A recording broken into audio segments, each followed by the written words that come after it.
Boa noite, seja bem-vindo ao Jornal Regional. Cerca de um quarto da população residente em Portugal está ameaçada de pobreza ou risco de exclusão social. Os dados são do Eurostat e dizem respeito ao ano de 2011. Segundo o Eurostat, este universo está em linha com a média da União Europeia, que se situa nos 24,2% da população em risco. São valores que transmitem o impacto crescente da crise económica na União a 27. Ainda assim, e apesar dos valores elevados, certo é que Portugal já registrou números ainda mais elevados. As maiores taxas na União encontram-se, segundo o Eurostat, na Bulgária, Roménia, Letónia e Grécia. O ministro da Solidariedade e Segurança Social, Pedro Mota Soares, admitiu que os números da pobreza em Portugal são muito preocupantes, lembrando o esforço e o reforço de 100 milhões de euros na linha de crédito disponível para as instituições de solidariedade social no âmbito do Plano de Emergência Social.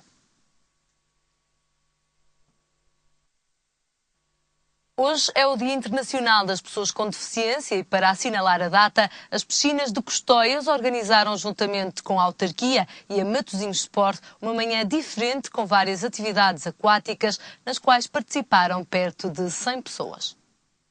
A coreografia é seguida à risca. Esta é uma aula em conjunto, mas antes praticaram hidrobike, hidroginástica e aquagym. A manhã foi diferente, integrada num programa em que as piscinas de Custóias, juntamente com a Câmara de Matosinhos e a Matosinhos Sport, assinalaram o Dia Internacional da Pessoa com Deficiência.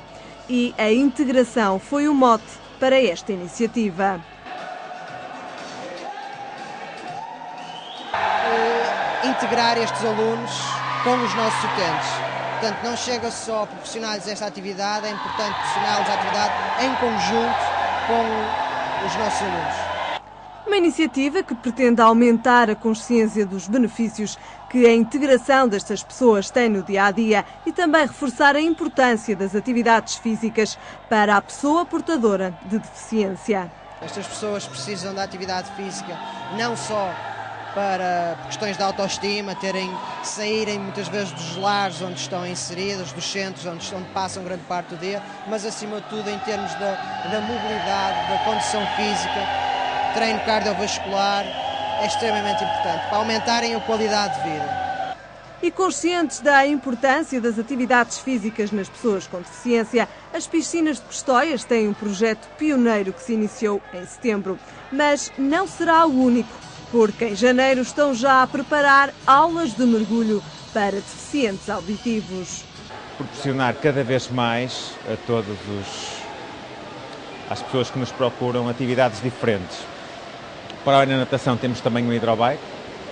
Vamos ter em janeiro um mergulho para pessoas com deficiência auditiva e procuramos sempre nas atividades aquáticas que temos disponíveis tentar integrar o máximo possível a população especial. Uma aula diferente, mas uma imagem comum. A boa disposição reinou numa manhã bem diferente.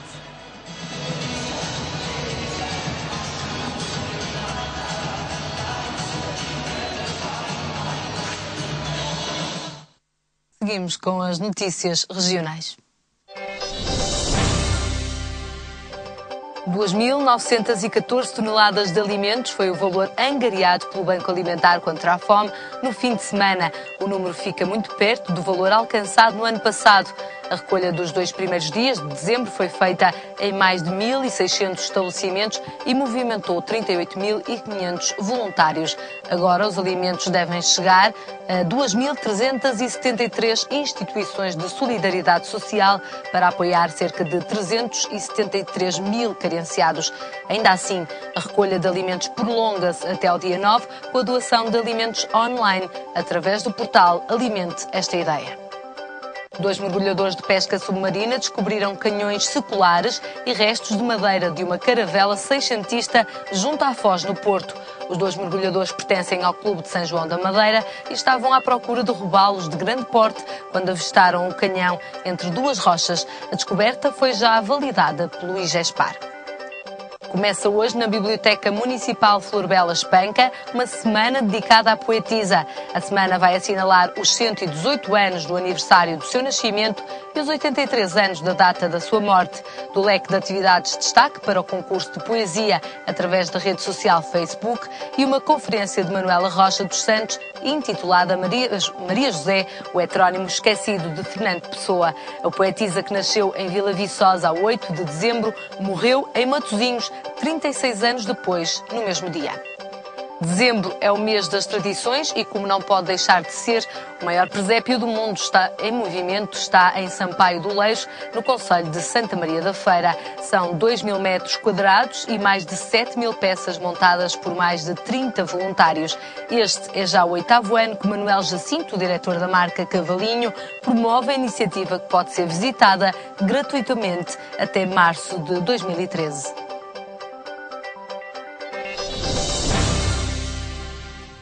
A loja do município em Matosinhos conta já com 4 anos de existência. A autarquia faz para já um balanço positivo do projeto, onde já passaram 150.000 cidadãos e onde já chegaram também 4.500 pedidos online. Ao alcance de um clique, é assim para os cidadãos de Matosinhos que queiram resolver problemas ou esclarecer dúvidas. Ou seja, quem não quiser ir à loja do município tratar de qualquer assunto, pode fazê-lo online. A loja do município abriu portas há 4 anos e foram já 150.000 as pessoas que se deslocaram à loja. Em contrapartida, os serviços online só foram disponibilizados mais tarde e até ao momento já foram feitos 4.500 pedidos. E é a primeira autarquia do país a disponibilizar este tipo de atendimento.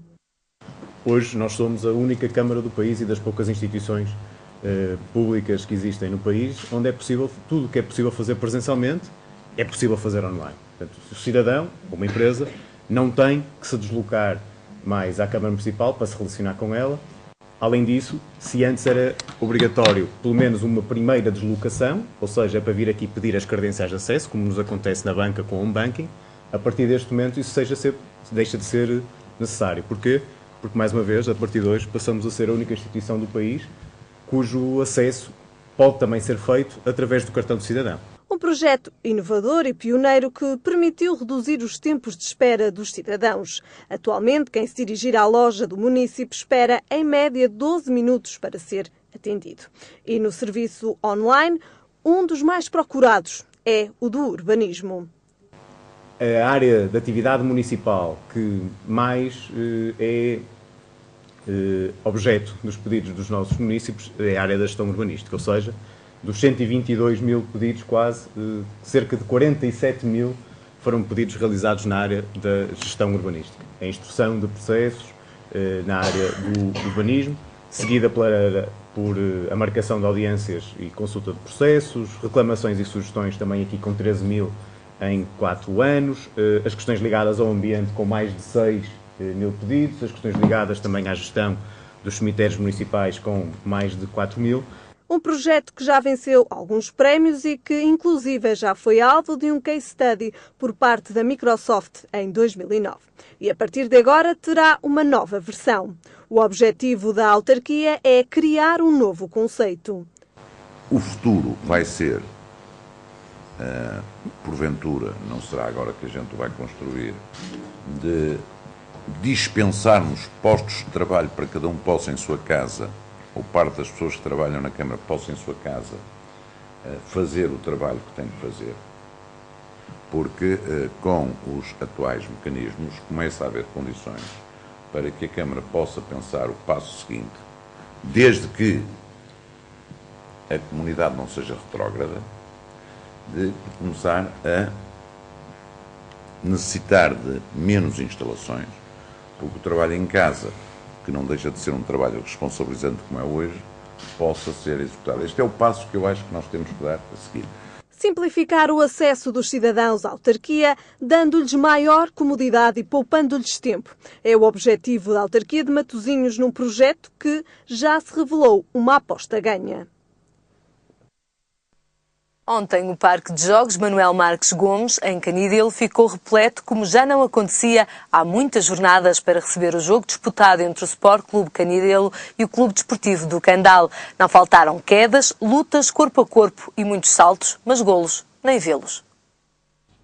Se entraram no jogo com 3 pontos a separá-los, o Sport Clube de Canidelo e o Clube Desportivo do Candal saíram da 12ª jornada da Divisão de Honra disputada no passado domingo com a mesma distância, depois de um derby emocionante com casa cheia, mas resultou num mero empate a 0-0.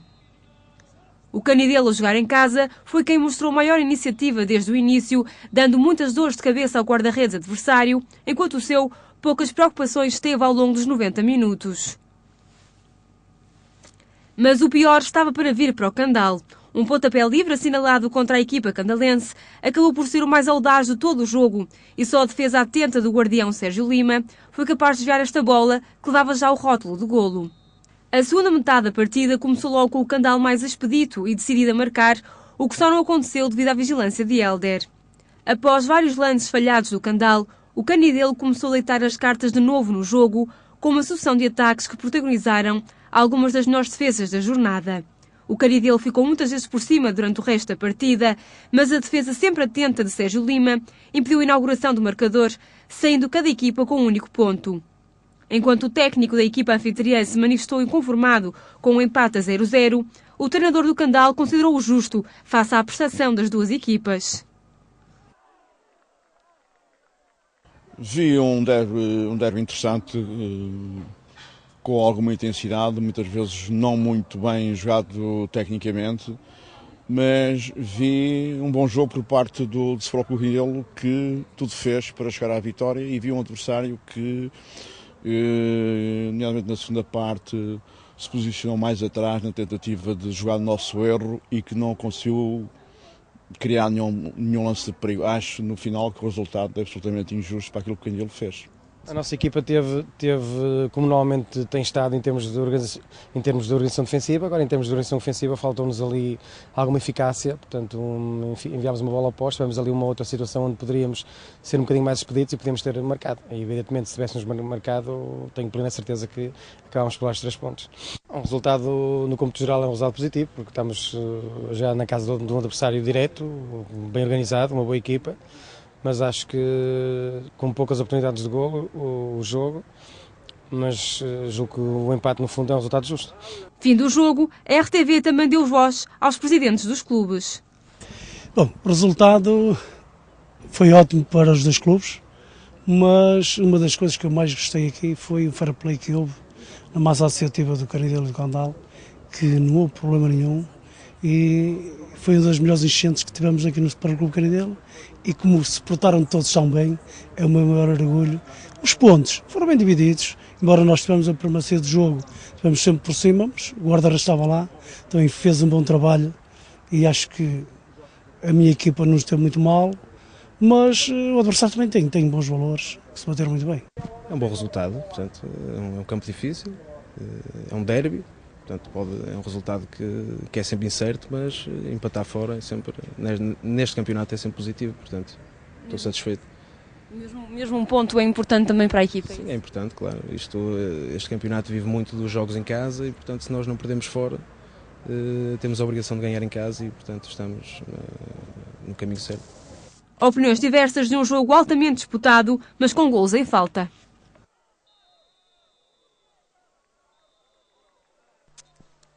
No rescaldo do derby gaiense, que opôs o Canidelo ao Candal, a RTV falou com os presidentes dos 2 clubes para fazer o balanço da época até esta parte e também acerca dos planos que têm para o futuro. José Carlos Machado, do Canidelo, diz-se orgulhoso do seu clube e até pondera a subida de divisão.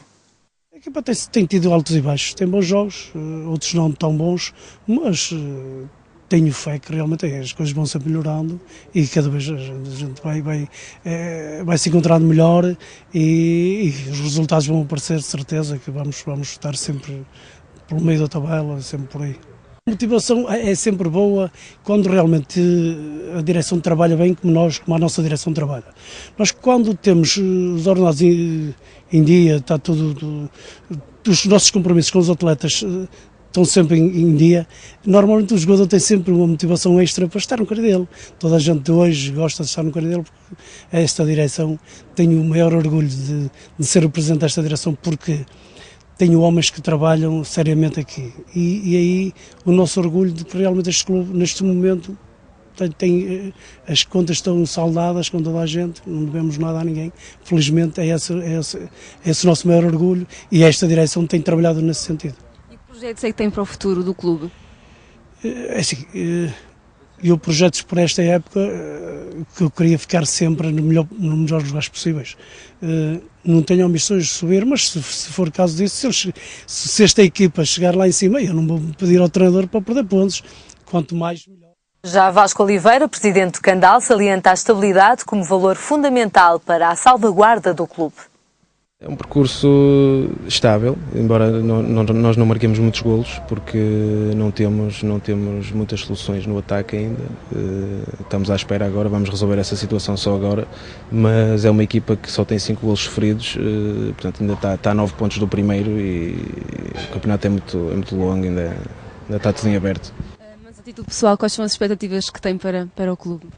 Para este ano, portanto, o plantel sénior é os 6 primeiros lugares, e portanto para aí estamos bem lançados.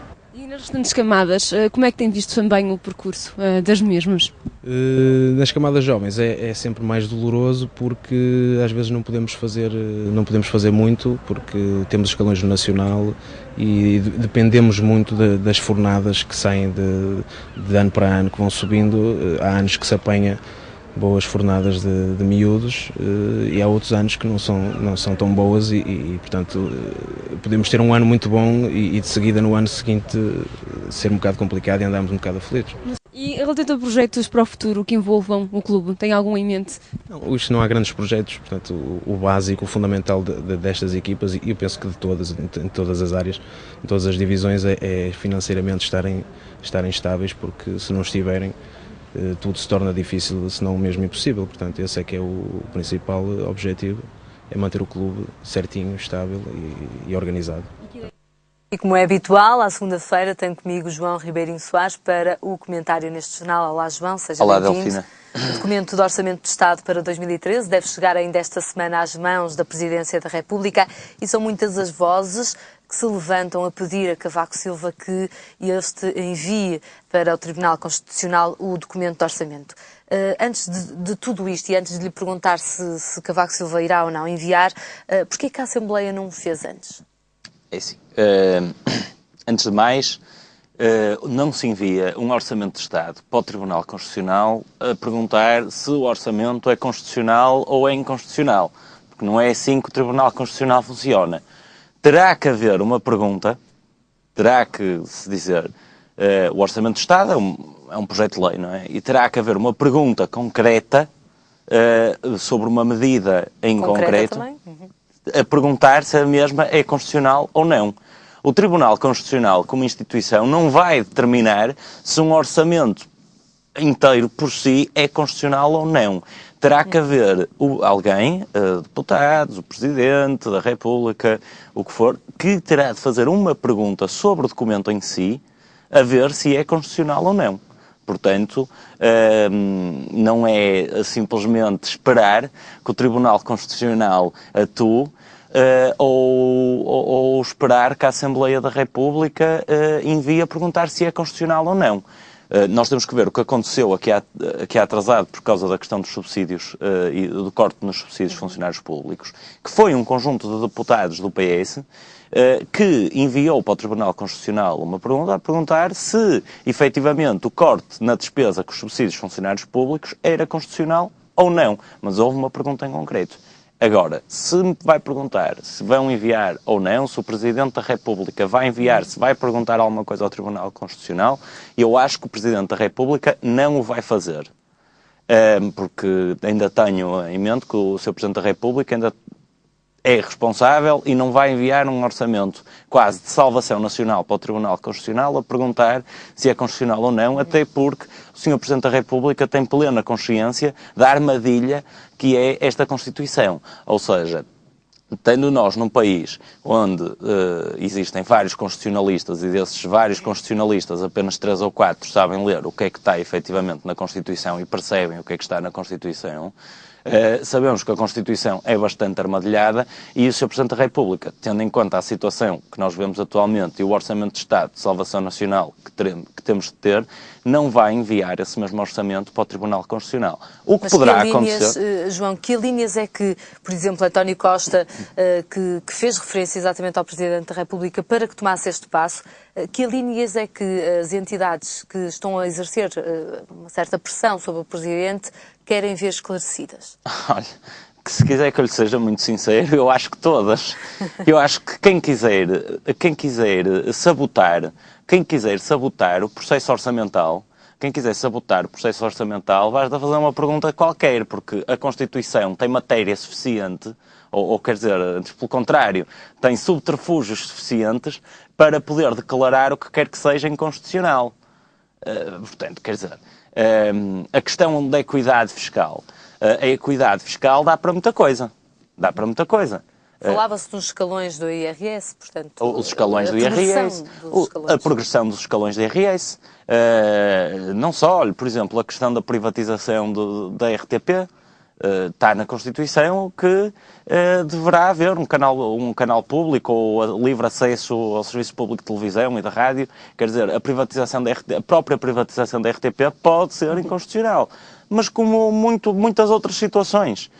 Portanto, eu acho que quem quiser sabotar o processo orçamental pode fazê-lo e tem sucesso nesse processo de sabotagem. Agora, e é preciso ter a clara noção. Alguém pode ter sucesso nesse processo de sabotagem, mas também tem que ter a clara noção que está a ter uma atitude perfeitamente irresponsável, porque se as pessoas não souberem, e eu espero que esta situação seja única e exclusivamente para criar receio e medo a meia dúzia ou que seja apenas uma situação de pressão a um grupo, porque eu espero realmente que ninguém seja irresponsável o suficiente para atirar, uma vez mais, a condução do país para o Tribunal Constitucional. Se um parecer for pedido ao Tribunal Constitucional, este parecer pode atrasar, de alguma forma, a aplicação do orçamento, uma vez que estamos a 4 semanas do fim do ano, ou seja, da chegada de 2013? Também, não é?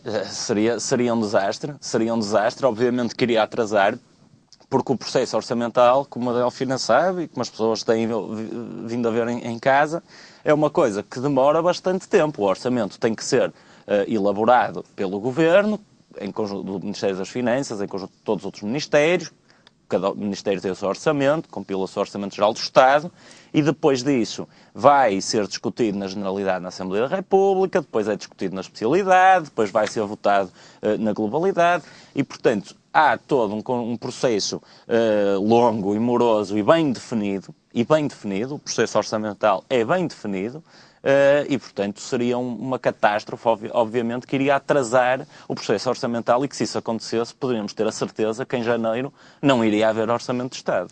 João, passamos para o segundo tema. Depois do novo conjunto de benefícios concedidos à Grécia, houve uma especulação de que Portugal e a Irlanda sairiam daqui deste pacote também beneficiados. Mas tal não foi verdade, mas ainda assim há um princípio de igualdade que se pensa que deve ser aqui cumprido. Acha que há argumentos, eu não direi para renegociar o resgate, mas para ter outros termos dentro do próprio resgate? Bom, é assim, isto é sempre uma faca de dois gumes. Porquê? Por um lado, se a Grécia vai, e atenção que a Grécia é sempre um mau exemplo nestas situações, se a Grécia vai usufruir de novas condições, de juros mais baixos, de mais tempo, etc. Não se está a falar diretamente de mais dinheiro, mas antes de mais tempo e menos encargos. Se a Grécia vai usufruir disso, dado o princípio da igualdade que está no tratado que está escrito no Tratado de Lisboa, os restantes países, neste caso alvo num resgate, neste caso Irlanda e Portugal, também deverão obviamente usufruir desse mesmo resgate, dessas mesmas novas condições. Se essas condições são boas, nós podemos pensar, sim, são boas porque nós vamos ter mais tempo para pagar o que devemos e a uma taxa de juro mais baixa. Logo, a nossa contribuição mensal vai diminuir, quer na amortização que terá de ser feita ao montante de dívida total, quer na amortização que terá de ser feita ao montante de juros que nós nos comprometemos a pagar. Se isso é bom, vamos aliviar a nossa contribuição. No entanto, e há que pôr isso claro, há um outro lado da balança. O outro lado da balança será, vamos ter mais tempo, vai demorar mais tempo o pagamento de toda a dívida que nós devemos. Vai ser mais leve o que vamos ter que pagar, mas vai demorar mais tempo. E eu não sei, e atenção, isto é muito importante, eu não sei se com este alívio dos juros e com este prorrogar do prazo de pagamento, eu não sei se com isso virá também mais medidas de austeridade e mais reformas estruturais impostas pela Troika. Mas acha que Vítor Gaspar vai colocar estes argumentos na mesa e tentar negociar aqui algumas condições? Eu espero que sim, e seria uma grande vitória para Portugal, porque é assim, nós temos que ver, nós estamos numa União Europeia, e ao estar na União Europeia, utilizando um ditado também um bocadinho popular, o sol quando nasce é para todos. E eu espero que, portanto, nós sabemos que a Grécia está como está, que há manifestações bastante agressivas, que a sociedade está muito mais incomodada do que acontece cá em Portugal, e às vezes as pessoas poderão olhar para a Grécia como aos coitadinhos e dar-lhes mais tempo e menos juros, e com isso não lhes dar mais medidas de austeridade, porque eles já têm muitas mais medidas de austeridade que o resto dos países. Agora, eu espero muito bem que, se isso acontecer, que é o que vai acontecer para a Grécia, que aconteça também para Portugal e para a Irlanda. Não é que eu vou agora fazer... Eu não sou irlandês, sou português, mas os irlandeses devem estar a pensar assim, bem, nós já demos a volta a grande parte da situação, a nossa economia já está em crescimento, ao contrário dos restantes países que estão em resgate, já está em crescimento, e, portanto, nós vamos querer mais tempo e menos juros para pagar o que devemos, porque nós estamos-nos a portar muito bem. E os irlandeses vão defender isso. E eu espero que Portugal, que está entre a Irlanda e a Grécia, que o Sr. Ministro Vítor Gaspar exerça uma pressão e que mostre o seu lado de bom aluno, que é o que ele melhor faz, é o professor bom aluno, que mostre esse ar de E não hoje a Alemanha usava esse termo para se referir a Portugal.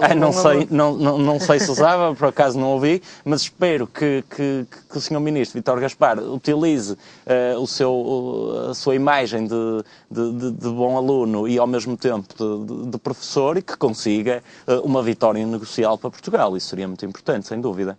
Desde que essa mesma vitória não seja uma vitória mascarada com mais medidas de austeridade. E eu, quando falo em mais medidas de austeridade, falo em mais medidas de austeridade do lado do aumento da receita por parte do Estado. Porque eu acho muito bem, e ainda se tem que percorrer esse caminho, de haver medidas de austeridade do lado da despesa.